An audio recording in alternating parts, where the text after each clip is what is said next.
Olá, família! Sejam bem-vindos de volta ao nosso estudo de Provérbios, aprendendo a cada dia com a sabedoria de Deus e falando sobre assuntos que às vezes surpreendem aqueles que não sabem que a Bíblia trata desses assuntos. Nós temos falado sobre dívidas, temos falado sobre ética de trabalho, foi a nossa última conversa aí, usando o exemplo da formiga como uma ética de trabalho que trabalha sem ter que ser mandada e trabalha no tempo certo. Essa questão do tempo certo vai continuar um pouquinho, mas trazendo uma perspectiva um pouquinho diferente, falando aqui hoje, praticamente o que nós vamos falar é sobre a procrastinação. Já ouviu falar essa palavra? Procrastinação?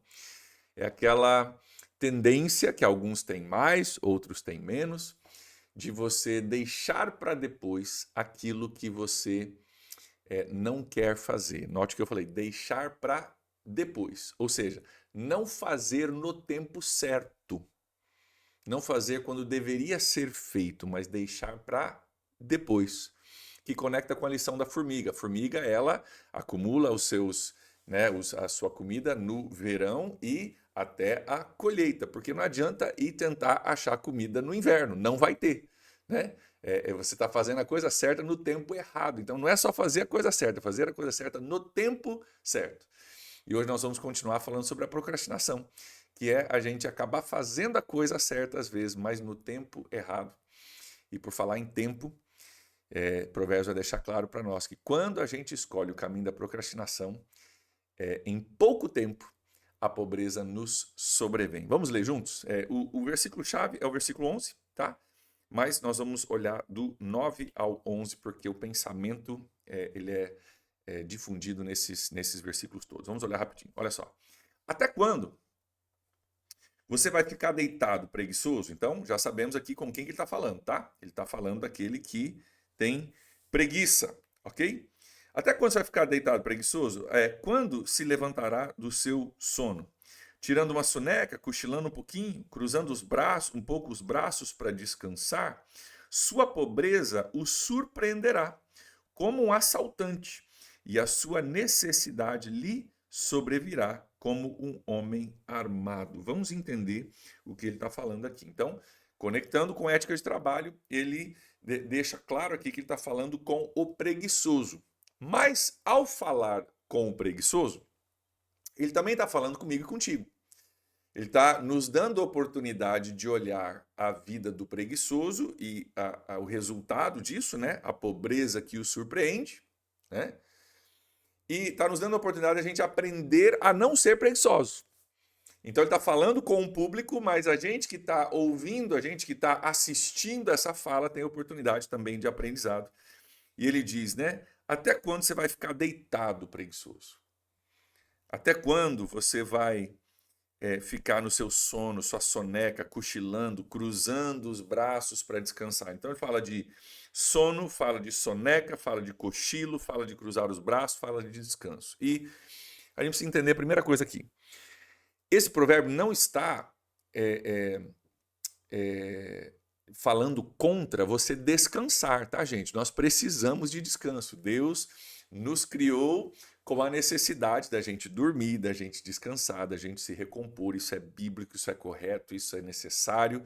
Zero problema em você ter uma boa noite de sono, zero problema em você poder tirar um cochilo à tarde num dia de folga, num domingo, sei lá quando que você cochila, domingo, sábado. Zero problema com isso. Zero problema com isso. O que o autor está falando aqui é daquela pessoa que não usa o sono para se recompor, porque a gente precisa se recompor, mas que está usando o sono para escapar da responsabilidade da vida. É diferente. Pelo contrário, acho que o sono pode ser uma coisa maravilhosa. Se você, cara, você trabalhou, você ralou, você se empenhou, você deu o seu melhor, você está cansado no final do dia, descansa, uma boa noite de sono. É maravilhoso, porque você trabalhou, você se empenhou e agora você vai descansar. Show! Perfeito. O problema é o cara que não trabalhou, não quer trabalhar, e usa o descanso e usa o sono como um escapismo, uma forma de escape. Tem muitas formas de escape hoje. Você pode ir para o bar, beber, isso é forma de escape. sem dúvida nenhuma, né? A gente até fala, né? Vou afogar minhas mágoas num copo de cerveja, né? Vou beber até esquecer dos meus problemas. O que é isso? Escapismo. Estou tentando escapar de um problema, não sei como, então eu tomo um produto químico que altera a forma que a minha mente funciona, né? E eu, por um tempo, esqueço disso. Ok? Isso é um escapismo. Tem outros escapismos. Você assistir mais um filme. Rolar nas redes sociais, né? Vou ficar rolando aqui para eu não pensar, para eu esquecer, para eu não... É uma forma de ocupar a sua mente para você não ter que encarar as duras realidades da vida. E o sono também pode ser um escapismo. Ele está falando aqui de uma pessoa, cara, a pessoa que fica ali, né, no seu sono, né, descansando, cada vez descansa mais e quer dormir, só quer... E muita gente usa o sono como um escapismo. Talvez é menos comum do que né, séries e joguinhos e coisas assim, mas existe esse uso de escapismo, inclusive do sono. E ele diz, cara, até quando você vai ficar assim? Porque se você está usando o sono para escapar de encarar a vida ela vem até você mais cedo ou mais tarde. Se você não encarar e se você não se colocar numa posição de resolver, mais cedo ou mais tarde ela vai te sobrevir. É o que ele diz no versículo 11. Olha só. A sua pobreza te surpreenderá como um assaltante e a sua necessidade lhe sobrevirá como um homem armado. Por quê? Porque você não estava preparado, você não estava vigilante, você estava dormindo no ponto, literalmente. E a pobreza vai sobrevir como se fosse um assaltante. Mas escuta, a pobreza não é um assaltante. A pobreza, gente, na grande maioria dos casos, não vem da noite para o dia. Às vezes as pessoas vêm, né, com uma crise. Cara, meu Deus, eu tô com um problema, tô com uma dívida e eu tô devendo 50 mil reais. E a primeira pergunta que normalmente eu faço é: há quanto tempo você vem acumulando essa dívida? Há quanto tempo você sabia disso já? Né? E dificilmente o cara acumulou uma dívida de 50 mil reais de ontem para hoje. Então, a pessoa apresenta uma emergência. Cara, tem uma emergência. Amanhã o boleto vence. Eu não tenho 50 mil. Cara, amanhã o boleto vence. Quando que você ficou sabendo desse boleto? Porque você não ficou sabendo ontem. Né? Quando você ficou sabendo dessa dívida? Ah, não, na verdade eu carrego essa dívida faz 6 meses. Ah, tá. Entendi. Então já tinha um conhecimento prévio, mas talvez não tinha, né? Cada circunstância, às vezes o cara, né, enfim, ralou, trabalhou, se empenhou, vendeu o que tinha, fez o que podia fazer e não conseguiu, beleza. Mas muitas vezes a gente vai empurrando, vai procrastinando, vai deixando para depois, vai fingindo que não viu, vai fazendo lá, não tem boleto, não estou sabendo disso, e vai jogando para depois. Isso se chama procrastinação. E aí, um dia antes, a pobreza, a necessidade sobrevém como um homem armado e um assaltante. Meu Deus, amanhã o boleto vence. Misericórdia, Jesus, me ajuda. Mas o que Provérbios está dizendo aqui é que normalmente isso não vem da noite para o dia. Já vinha acontecendo, mas eu fui descansando um pouquinho. Amanhã eu vejo isso. Vou cruzar os braços. Eu tinha que resolver, mas esse final de semana tem uma festinha para ir, uma festa de aniversário, uma coisinha, eu vou vendo, depois eu vou vendo isso aí, a gente vai jogando para frente, vai torcendo que suma sozinho, que desapareça sozinho o problema.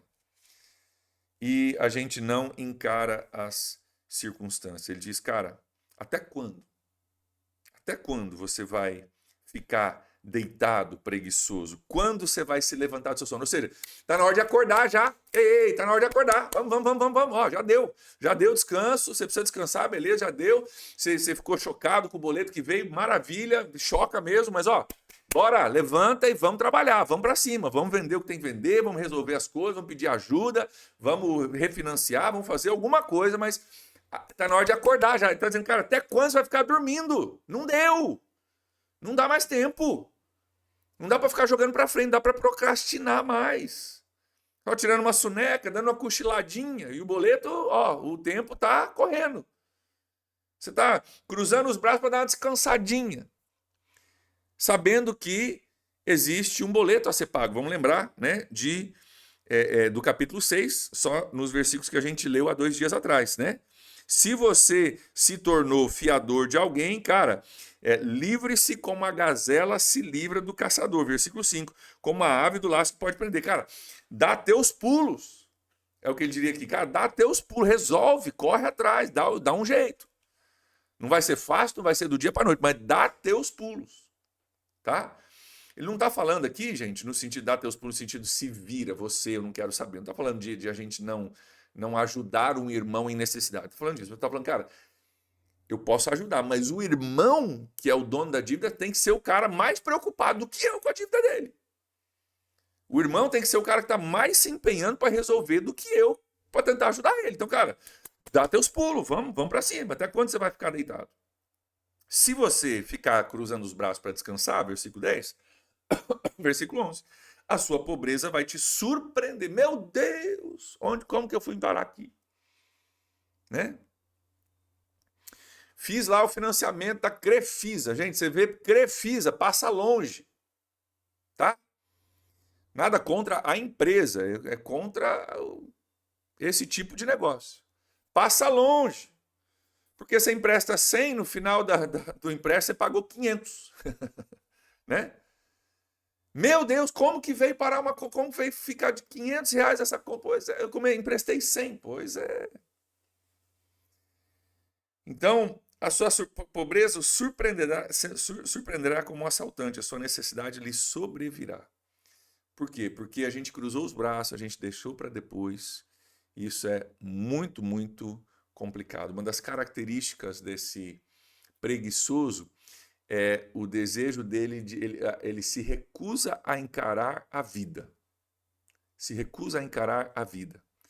Diferente de alguém que descansa, tira uma soneca sem problema nenhum, mas porque ele trabalhou, ele se empenhou, ele deu o seu melhor, foi o primeiro a chegar, o último a sair, a ética de trabalho dele é maravilhosa, como a da formiga, e no sábado ele está descansando, está tirando uma soneca porque ele trabalhou a semana toda, show de bola, zero problema.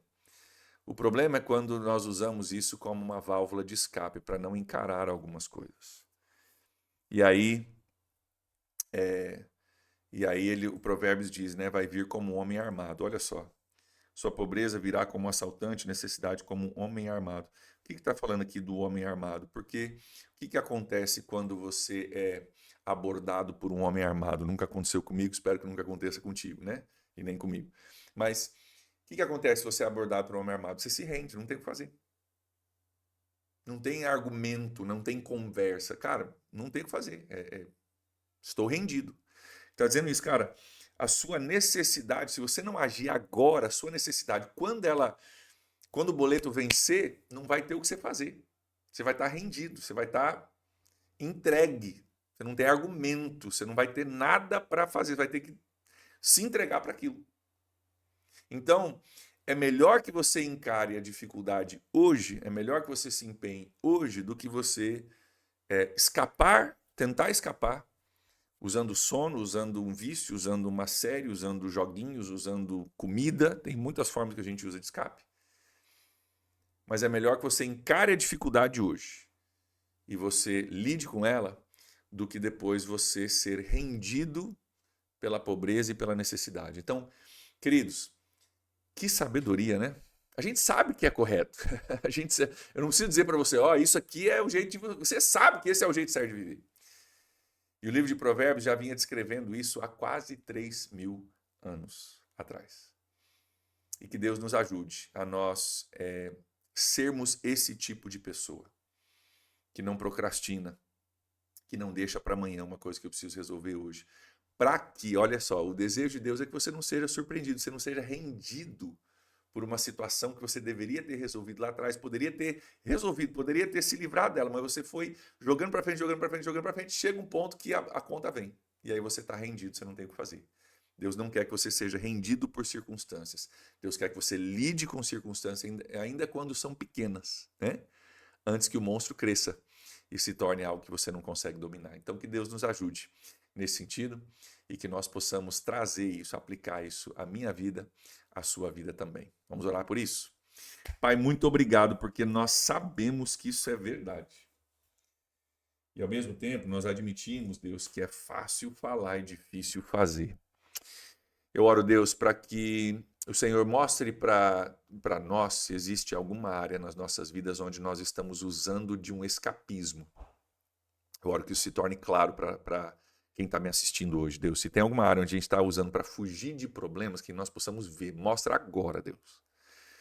Que nós possamos tomar uma decisão debaixo da Tua graça, de não mais fugir, mas de encarar e fazer aquilo que nos cabe, para que não sejamos rendidos por circunstâncias. Deus, dá-nos essa sabedoria.